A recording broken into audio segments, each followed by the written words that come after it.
Assalamualaikum warahmatullahi wabarakatuh. Waalaikumsalam warahmatullahi Ya, wabarakatuh. pada malam hari ini, pada hari Kamis, ya, kita melakukan perkuliahan secara online, yaitu mata kuliah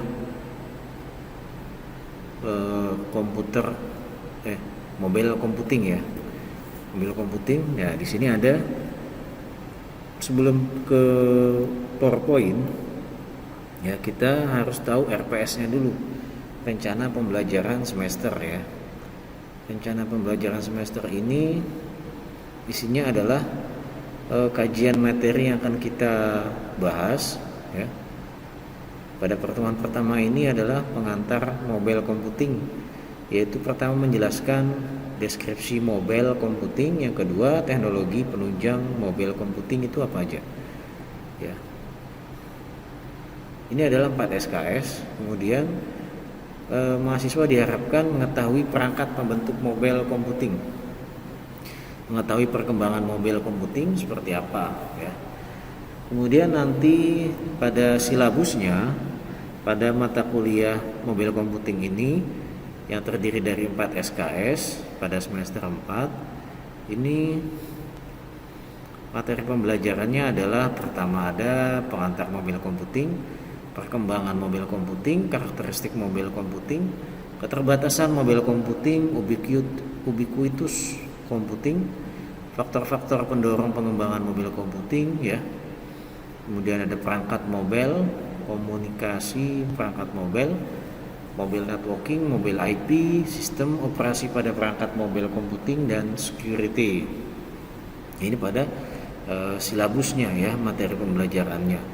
Kemudian di sini ada daftar pustakanya juga. Lalu nanti ada tugas pada pertemuan satu ini ya. Oke, kita lanjut ke slide-nya ya. Pertemuan satu tentang mulai dari pengantar mobile computing itu apa? 4 SKS. Kemudian tujuannya adalah memahami tentang mobile computing ya. Mahasiswa diharapkan paham perkembangan mobile computing dari masa ke masa. Yang ketiga, mengetahui faktor-faktor yang mendorong pengembangan mobile computing. Yang keempat, mengetahui ubiquitous computing beserta karakteristiknya. Yang kelima, memahami macam-macam dan fungsi perangkat mobile. Lalu kontrak perkuliahannya adalah seperti ini ya. Pertemuan 1 sampai pertemuan 7 itu adalah pertemuan 6 materi, lalu ada quiz atau review, kemudian UTS ya. Kemudian nanti untuk Zoom online ini ya, itu diminta oleh lembaga 4 kali minimal. Pertemuan pertama, pertemuan sebelum UTS, pertemuan sesudah UTS, dan pertemuan sebelum UAS ya.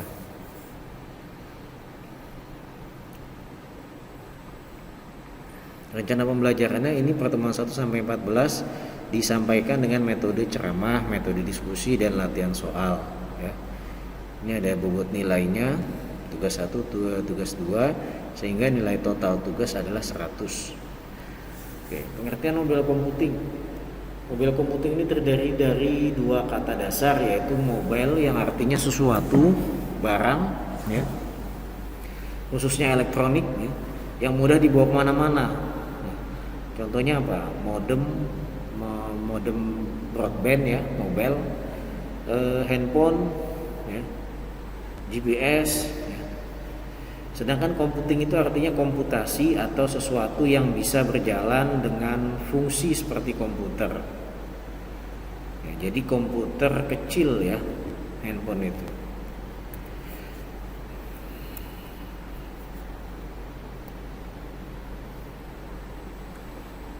Kemudian pengertian tentang mobile computing.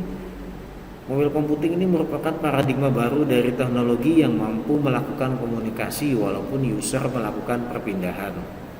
Contoh, ketika kita melakukan perjalanan menggunakan kereta atau KRL ya, atau komuter lain, atau kereta jarak jauh pun, nah ketika kita mengaktifkan paket data kita ya, yang terkoneksi ke provider maka kan tidak akan putus ya. Misalnya perjalanan dari Bogor menuju Jakarta, dari Jakarta Kota menuju Cikarang, atau dari Manggarai menuju Tangerang gitu ya. Itu kan akan connect terus. Walaupun kita berada dalam KRL, handphone aktif, paket datanya ada, pasti akan berpindah dari satu BTS ke BTS yang lainnya ya. Kemudian merupakan kemajuan teknologi komputer, sering disebut sebagai mobil komputer atau portable komputer yang dapat berkomunikasi dengan jaringan tanpa kabel. Pastinya di handphone kita tidak ada kabelnya, yang ada hanya ada fasilitas paket data atau wireless. Kalau kita menggunakan modem, kemana-mana kita bawa modem. Kenapa? Karena sinyalnya mungkin lebih kencang ya, seperti itu. Pengertian mobil computing ini ada dua, ini tadi udah. Kemudian lanjutnya, merupakan sekumpulan peralatan atau hardware, data dan perangkat lunak aplikasi yang bermobilisasi atau berpindah lokasi.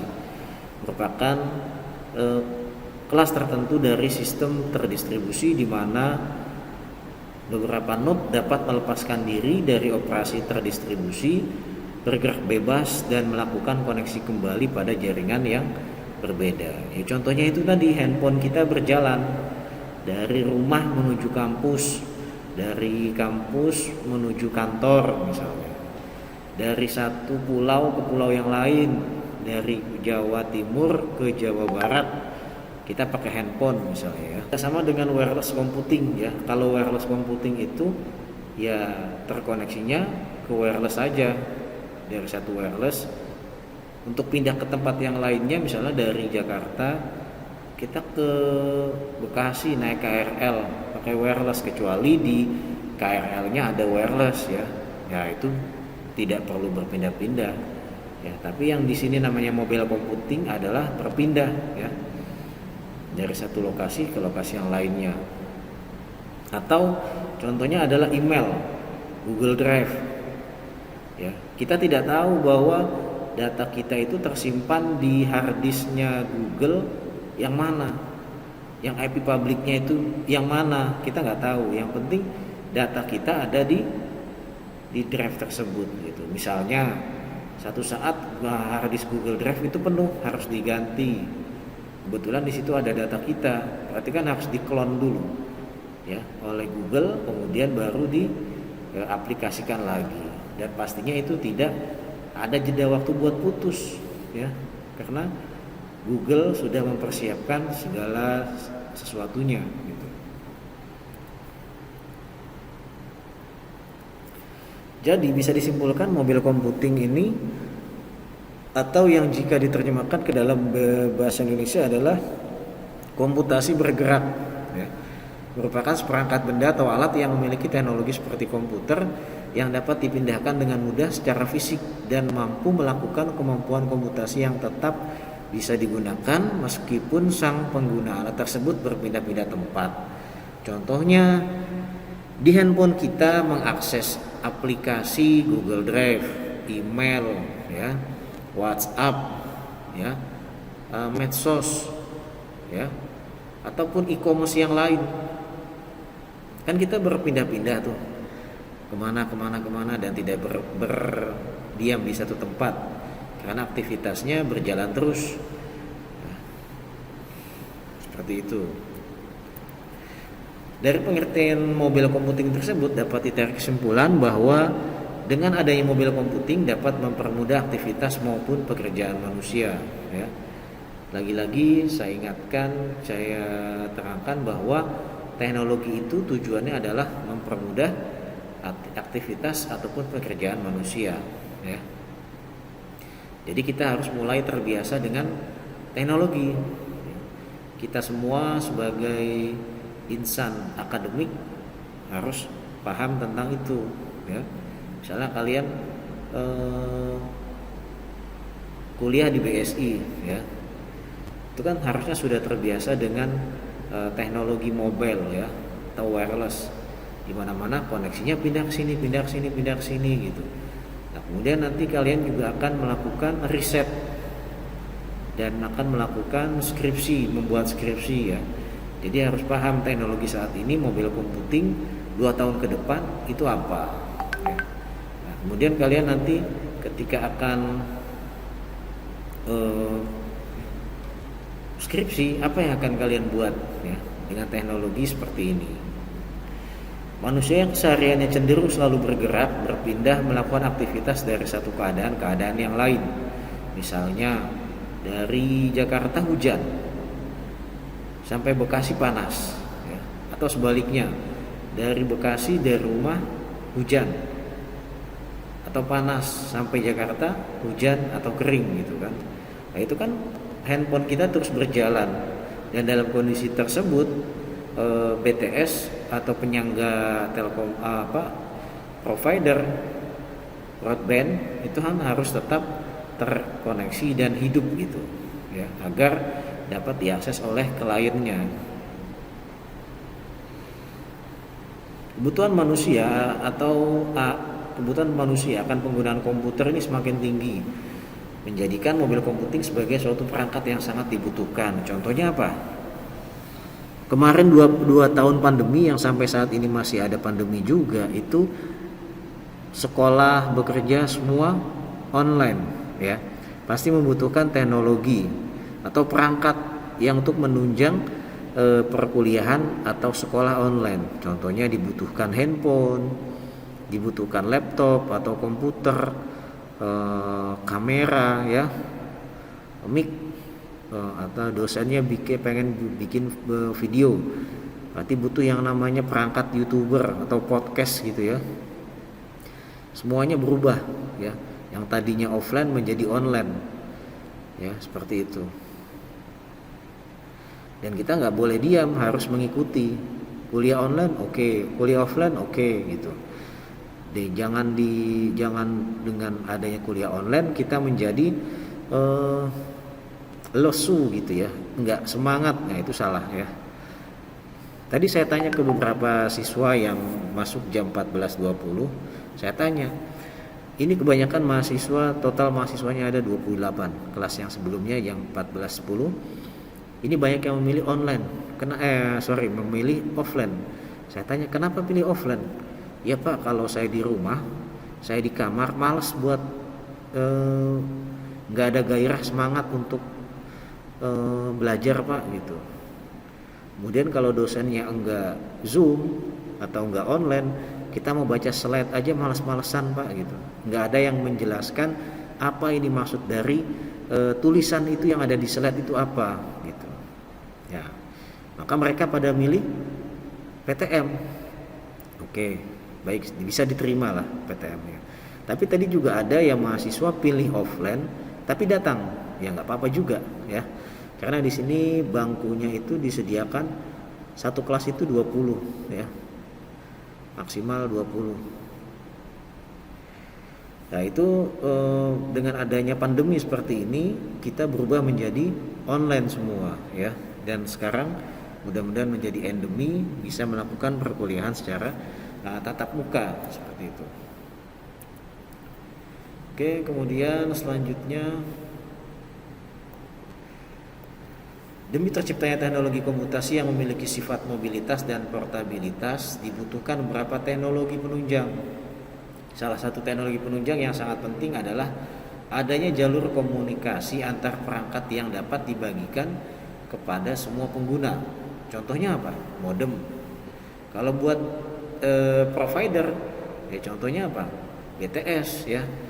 BTS yang saat ini bisa mensupport kita sampai 4G ya. Kalau yang 3G, 8G di bawahnya apakah bisa terkoneksi? Bisa. Jadi semua provider yang ada di Indonesia, XL, Telkom, Indosat, ya menyesuaikan. Dulu yang perangkatnya mereka belum support ke 4G, maka dia harus dirubah ya. Harus dirubah. Nah, sekarang kan juga sudah banyak dijual handphone 5G ya, 5G. Entah seperti apa bentuknya, karena saya juga belum punya, dan belum ada service providernya juga yang mengaktifkan 5G ya. Selanjutnya jika membahas tentang mobilitas dan portabilitas, atau tentu saja jaringan nirkabel lebih menjanjikan daripada jaringan kabel ya, karena nirkabel ini lebih hemat. Kita tidak beli kabel, tidak pasang kabel, simple ya, tapi koneksi tetap besar, tetap stabil lah gitu. Jaringan nirkabel lebih memungkinkan pengguna perangkat mobil dapat bergerak ke sub jaringan baru dan mengubah alamat jaringan sendiri.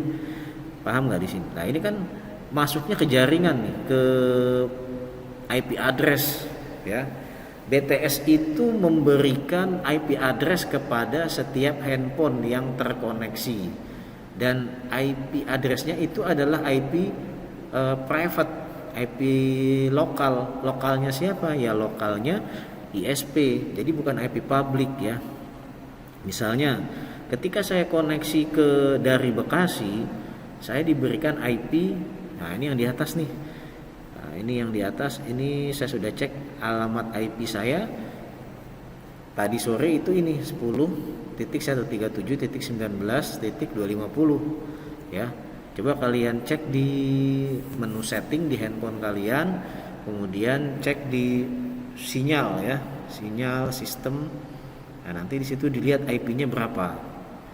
Ya, jika kalian menemukan bahwa IP-nya 10, IP private, nah itu berarti IP yang ada pada handphone kalian. Tidak mungkin IP publik ya, karena IP publik itu mewakili beberapa IP private yang ada di dalam jaringan ISP-nya atau di dalam jaringan provider ya. Nah itu kan ketika kita koneksi ke BTS, maka kita mendapatkan IP tersebut ya, entah itu dia akan selamanya IP itu atau berubah.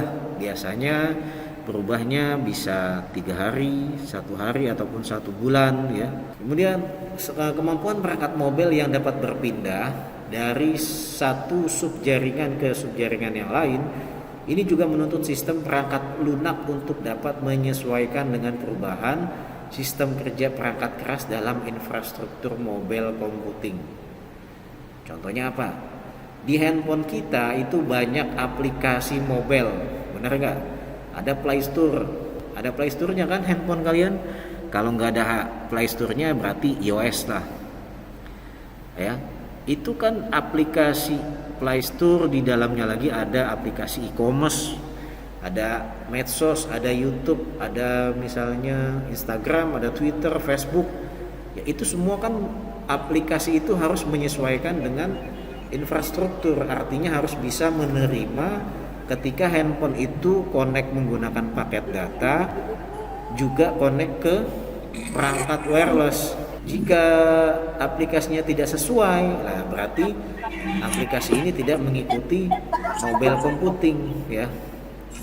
Jadi misalnya di perjalanan kita menggunakan paket data, ketika masuk rumah atau masuk kantor, otomatis wireless akan terkoneksi.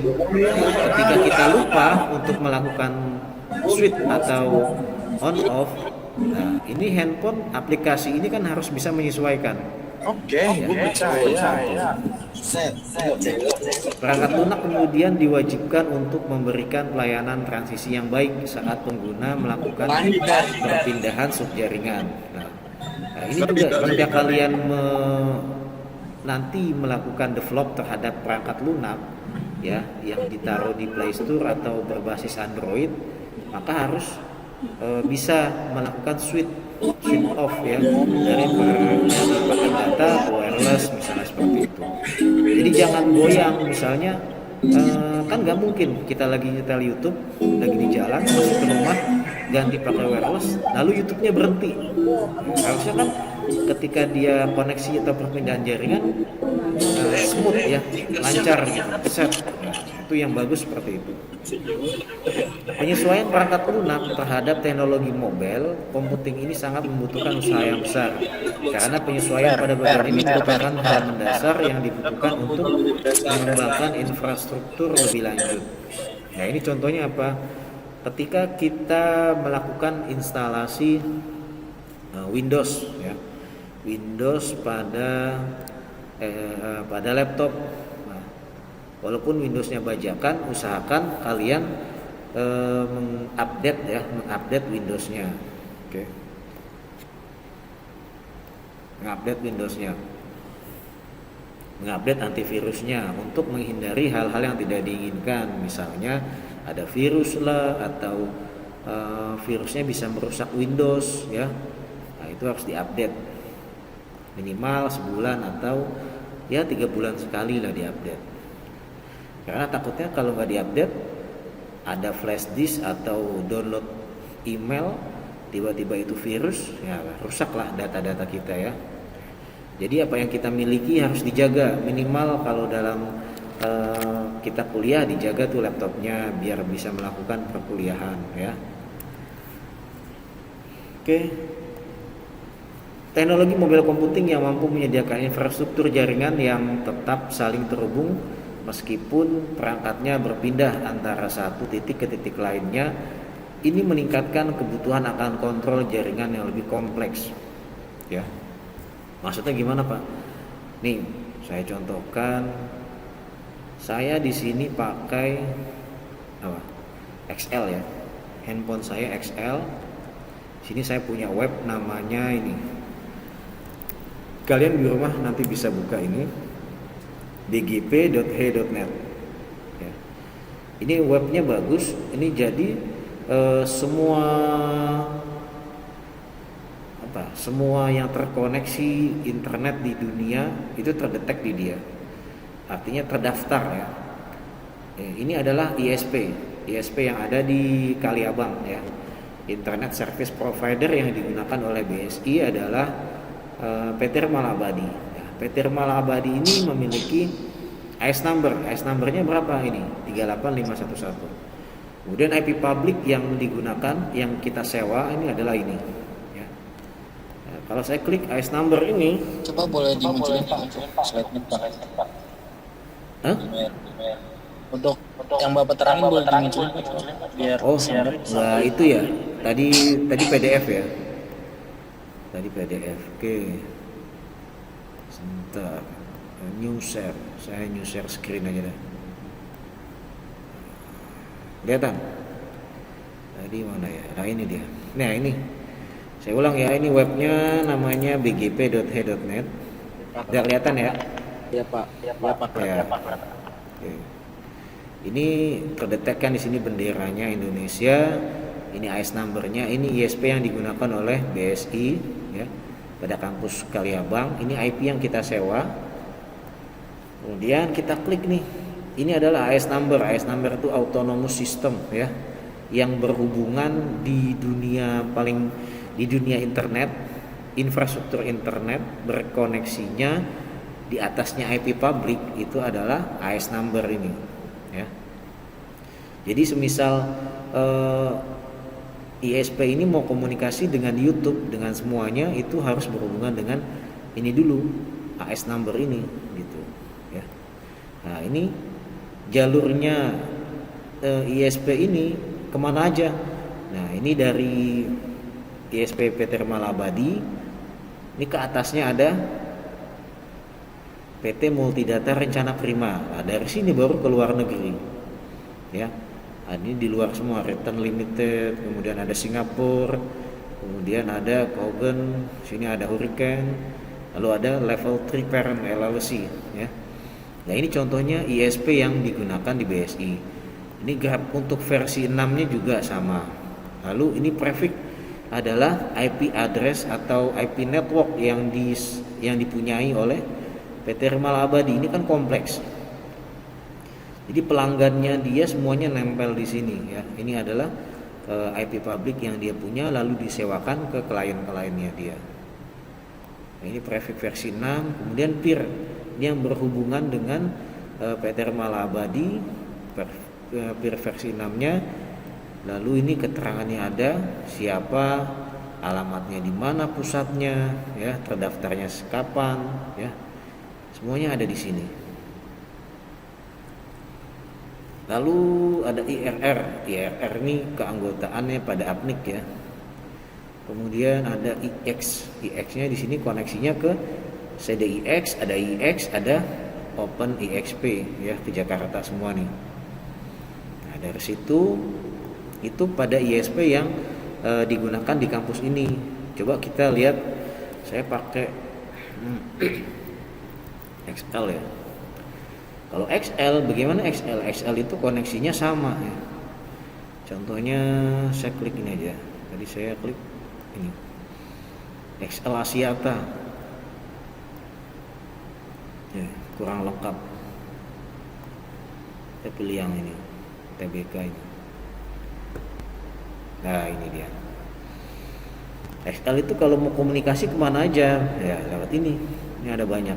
Itu tadi XL-nya satu ya, dia berarti punya banyak AS number, yang namanya juga broadband ya. Cadangannya banyak. Ya, ini ke XL. Ya. Jadi dari XL TBK menuju ke XL Axiata, lalu ke luar negeri. Kakinya ada berapa? Kakinya ada 1, 2, 3 sama ini. Nah, ini dengan koneksi antara AS number inilah semua saling terhubung. Jadi ini di atasnya IP address ya. Ini kan kompleks sekali. Bagaimana menjaga agar tetap kita atau pengguna XL ini bisa mengakses YouTube ya, Gmail, Instagram, e-commerce, WhatsApp, semua kita bisa lakukan. Yang kita bisa nikmati saat ini di internet itu ternyata di dalamnya, di bawahnya infrastrukturnya itu seperti ini. Ya, nggak mungkin kita tiba-tiba buka bisa YouTube, Facebook, Instagram cuman dengan berlangganan ke satu ISP. Enggak, pasti ISP-nya juga berhubungan dengan yang ada di luar ya, seperti ini. Ya, ini ujungnya nih. Ini pangkalnya XL Axiata. Atasnya dia ke Telkom ya, ke Telekomunikasi Indonesia, ke PT Telkom. Nah, PT Telkom ini kakinya ada berapa? Lihat ya, 1, 2, 3, 4, 5, 6. Ini banyak. Kalau kalian buka di handphone atau di laptop atau di komputer rumah, silakan akses ke sini ya, bgp.net. Nanti di sini kalian ketik bebas, mau cari Facebook, mau cari Indosat, mau cari Google, mau cari YouTube. Saya mau lihat dong infrastruktur IP address-nya apa misalnya, Instagram contoh. Instagram ya, tinggal diklik aja di sini. Ya kalau nggak bisa kayak www-nya ya, misalnya Tokopedia. Tokopedia nih, tapi pemainnya di Indonesia ya, tapi nggak tahu bisa apa enggak. Nah, ini dia nih. Oh, Tokopedia ada di mana? Di Alibaba ternyata. Dia sewa ke Alibaba ya. Nah, ini koneksi jaringan yang ada di Alibaba tuh. Ini sangat kecil ya. Lebih kecil lagi nih dari yang tadi tuh. Lihat jalurnya kemana-mana. Ya. Jadi tadi Tokopedia servernya, colocation-nya kemana? Ke Alibaba. Berarti ada di luar dong Pak. Iya, ada di luar. Ini IP publiknya dia. Tokopedia.com. Tuh. Ya. Amazon. Di luar, enggak di Indonesia servernya ya. Contoh lagi misalnya apa? Lazada. Lazada.co.id katanya ya. Lazada.com apa?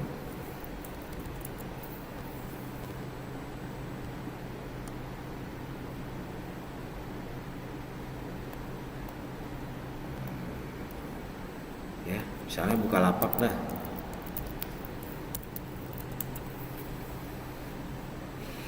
Ya. Nah, ini Bukalapak. Bener ya ini websitenya. Nah, ini di Incapsula di mana nih? Oh, di Amerika ya. Dia naruhnya di Amerika. Di Incapsula tuh, ketahuan kan?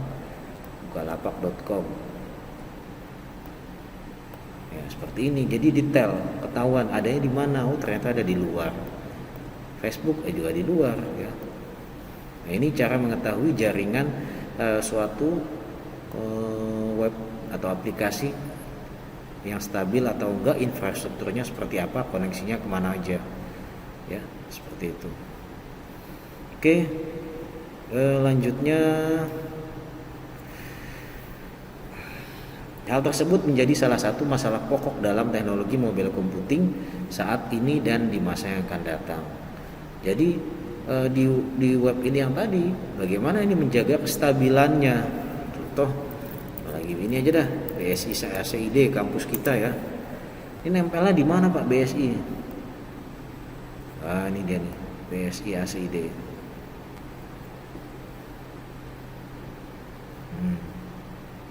Ini IP publiknya BSI ya.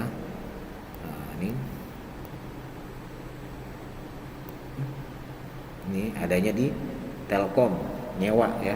Kita masih nempel sama Telkom. Nih.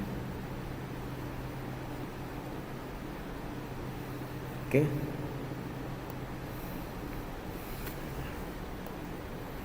Kita lanjut. Komunikasi nirkabel yang menggunakan gelombang radio merupakan jaringan komunikasi yang cukup sulit dikendalikan. Kenapa? Karena nggak kelihatan ya. Kita tahunya dari misalnya wireless atau point to point, itu kan yang dikoneksikan MAC address atau ditembak koordinatnya, atau perangkatnya, passwordnya, usernya apa, disimpan ya, seperti itu. Jadi kekuatan sinyal yang tidak stabil merupakan masalah yang sulit untuk ditangani, karena misalnya faktor cuaca, perubahan iklim ya, yang sekarang itu banyak hujan angin lah, hujan es atau pohon tumbang lah, itu harus diwaspadai dengan menggunakan komunikasi nirkabel. Pak, kita menggunakan walaupun cuaca kayak begini, sinyal handphone kita masih 4G Pak. Iya, memang masih 4G, tapi kecepatannya menurun atau tidak gitu kan. Nah, itu permainan daripada providernya, misalnya hardware-nya di BTS-nya ini kuat gitu ya.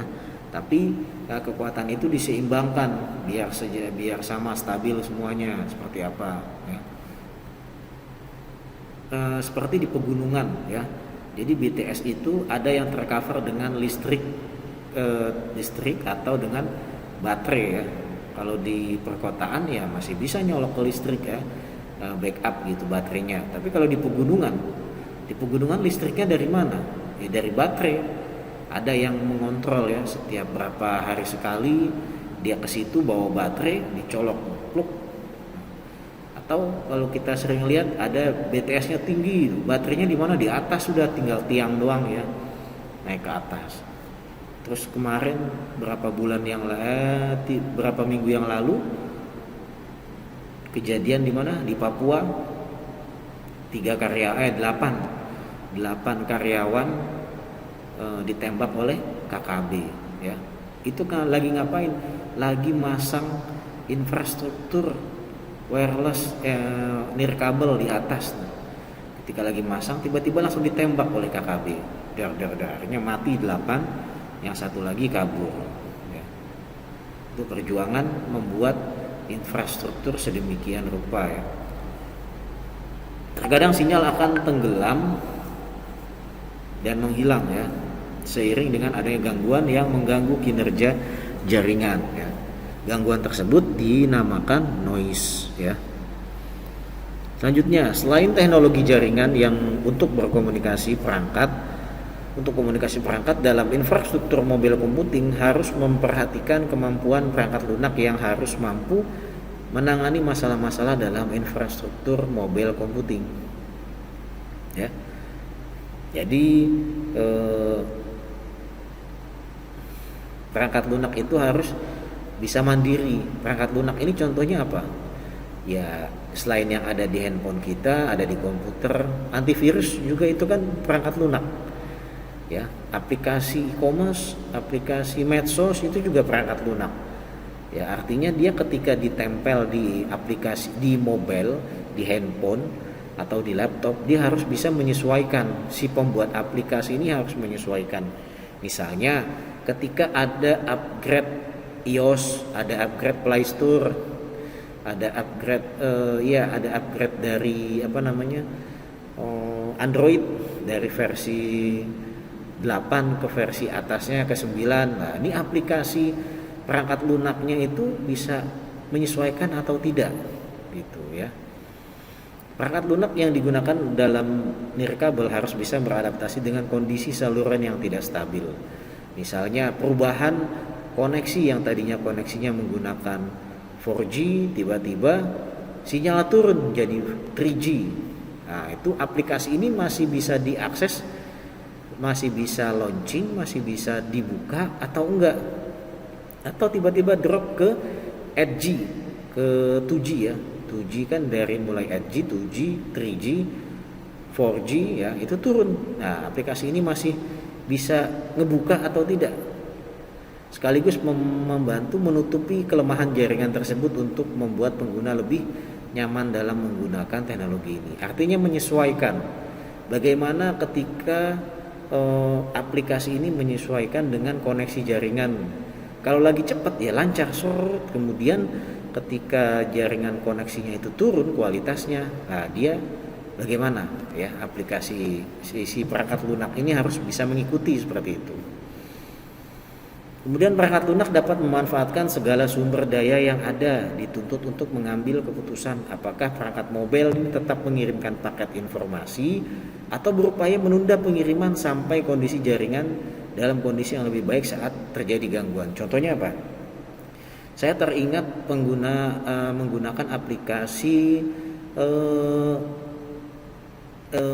aplikasi banking mobile ya. Mobile banking ada BNI, ada BTN, ada BCA, ada Permata gitu ya. Kadang kita jika koneksi jaringannya tidak stabil, maka aplikasi itu akan diam dulu, kemudian nanti ada notifnya ya. Ada notifnya apa gitu. Tunggu sampai notifikasi hijau. Tunggu sampai notifikasi hijau atau biru baru buka ke menu transaksi. Artinya apa? Si perangkat lunak ini dapat menyesuaikan, dapat mengerti bahwa jaringan ini dalam kondisi yang baik atau tidak gitu. Nanti kalau semisal tidak baik ya tidak akan ditampilkan ke menu transaksi selanjutnya. Jadi akan stop di situ atau langsung close. Nah, yang jelek adalah langsung force close ya. Kita kan nggak enak nih. Tiba-tiba kita lagi main game, stuck, lagi berhenti itu bagaimana? Jadi nggak sangat tidak menyenangkan gitu ya. Jadi harus ada tuh aplikasi itu harus memperhatikan kondisi di mana koneksi jaringan dalam kondisi baik atau tidak baik seperti itu. Perangkat lunak dapat memanfaatkan segala sumber daya yang ada dituntut untuk mengambil keputusan apakah perangkat mobile tetap mengirimkan paket informasi atau berupaya menunda pengiriman sampai kondisi jaringan dalam kondisi yang lebih baik saat terjadi gangguan. Contohnya gini, ketika jaringannya tidak stabil, apakah transaksinya akan diteruskan atau ditahan bahkan dibatalkan? Ya, contohnya lah gampangnya kalau kita ke ATM ngambil duitnya habis gitu ya, atau koneksi jaringannya di ATM itu jelek ya, aplikasinya berhenti tiba-tiba langsung nutup dan kartu kita ketelan ya, seperti itu juga aplikasi kan, aplikasi Windows di dalam ATM itu ada aplikasinya, ada Windowsnya dan ada aplikasi buat nampilnya ya. Jika dia koneksinya nggak bagus, ya udah dia akan stuck, diem, error gitu ya. Tapi semakin diperbaiki oleh bank-banknya atau pemilik aplikasi itu gitu. Ya sama ketika kita transaksi pakai aplikasi mobile banking terutama, itu harus aplikasi perangkat lunak ini bisa menyesuaikan kondisinya ya. Ya, saya mau foto, aktifkan videonya. Saya mau screenshot nih. Saya mau screenshot untuk laporan bahwa kita sudah melakukan perkuliahan secara online, ya, seperti itu. Kalau nggak ada buktinya, nanti pengajaran saya dinilai tidak memenuhi. Kalau tidak memenuhi, nanti saya kena sanksi. Taufik Salasiwa bisa dihidupkan sebentar aja, 1-2 menit lah ya. Paling 1 menit aja, tinggal saya tarik crack gitu, selesai. Oke, Taufik Salasiwa diaktifkan sebentar aja. Nggak apa-apa, lagi di jalan, lagi tempat kerja, nggak apa-apa, yang penting siswanya ada gitu. Kita hitung ya sampai 10. Kalau nggak ada, terpaksa saya abaikan. 1, 2, 3, 4, 5, 6, 7, 8, 9, oke, 10. Wait. Diki senyum. Belum man, kita belum foto. Itu tadi penghitungan untuk Taufik Salasiwa, dia nggak ada, ya udah kita abaikan. Yang ada aja. Ini Dewi Raka kenapa hilang lagi? Belum saya screenshot. Ini 1, oke, aktifkan lagi. Oke, 1, 2, 3. Senyum yang manis, krik. Lihat matanya ke depan. Nah, ini muncul nih Taufik Salasiwa. 1, 2, 3. Oke, terima kasih semuanya, sehat-sehat buat semuanya. Amin. Saya mohon maaf kalau ada salah penjelasannya. Insya Allah saya taruh nih di YouTube ya. Semoga lain waktu kita bisa jumpa lagi. Akhir kata dari saya, Assalamualaikum warahmatullahi wabarakatuh. Waalaikumsalam warahmatullahi wabarakatuh. Waalaikumsalam warahmatullahi wabarakatuh.